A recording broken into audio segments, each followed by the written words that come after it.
ஒரு நாளைக்கு 2 ஷூட்னா, என் நிலைமைய கொஞ்சம் யோசிச்சு பாருங்க சார். ஏன்? வணக்கம் பவிஸே, welcome back to another episode of லூப்ல லைஃபே. அதான் இன்னைக்கு ஒரு ஷூட்டான நல்லா இருந்தாலும், ஷூட்டுக்கு நடுவால போய் மாங்கா அடிக்க தான் எங்க வேலையாகி போச்சு.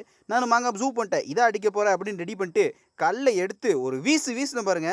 பக்கத்து வீட்டு ஜன்னல் லைட்டா பட்டுருச்சு. அதனால அங்கேருந்து ஒரே முட்டா எஸ்கேப் ஆயிட்டோம். அதுக்கப்புறமா ஒரு அருமையான கருப்பு காஃபிய போட்டுவிட்டு, இன்னைக்கான ஷூட்டை ஆரம்பிச்சேனா, ஆரம்பிச்சேன். பட் கொஞ்சம் ஃபாஸ்ட்டா முடிச்சுட்டு, நேரா முக்கியமான இடத்துக்கு கிளம்பிட்டேன். வேற எங்கேயும் இல்லை. சாப்பாடு தானே நமக்கு முக்கியம். அதனால லஞ்ச் பிரேக்கு தெரிச்சாச்சு. அங்கே போய் கொஞ்சம் அருமையான டிஷ்ஷஸ்கள், சாம்பார், கொஞ்சம் கீரை வகைகள் அதெல்லாம் எடுத்துட்டு, வாட்டர் பாட்டிலில் கொஞ்சம் தண்ணி குடிச்சிக்கிட்டே இருந்தேன். ஏன்னா வெயில் ரொம்ப அடிக்குது. ஸ்டே ஹைட்ரேட் மக்களே. அதுக்கப்புறம் அண்ணனோட காடியில் கிளம்பி அடுத்த ஷூட்டுக்கான லொக்கேஷனுக்கு கிளம்புற பிளான் தான். அதனால் அண்ணன் காடியில் எடுத்துகிட்டு போயிட்டு இருக்கும்போதே நாங்கள் யோசித்தோம், சரி போகிற வழியில் கொஞ்சம் இளநீ அடிச்சுட்டு கொஞ்சம் தெம்பா போவோம் அப்படின்ற மாதிரி கொஞ்சம் ஒரு இளநீ அனுமையாக அடித்தேன்.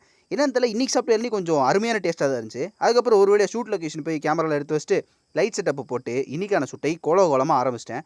ஷூட்டு கொஞ்சம் ஜாலியாக தான் போச்சு. அதுக்கப்புறம் தான் சொன்னாங்க, தம்பி இன்னொரு ஷூட் இருக்குது போவோமா அப்படின்னோடனே எனக்கு நெஞ்சு ஒரு செகண்ட் அப்படின்ற மாதிரி அடிச்சுக்கிச்சு. அதுபடி அந்த ஷூட்டை முடிக்கிறதுக்குள்ளேயே விடிய ஆகி போச்சு. அதுக்கப்புறம் காடி எடுத்துகிட்டு வீட்டுக்கு வந்து இன்னைக்கான நாளை ஏகபோகமாக முடித்து விட்டேன்.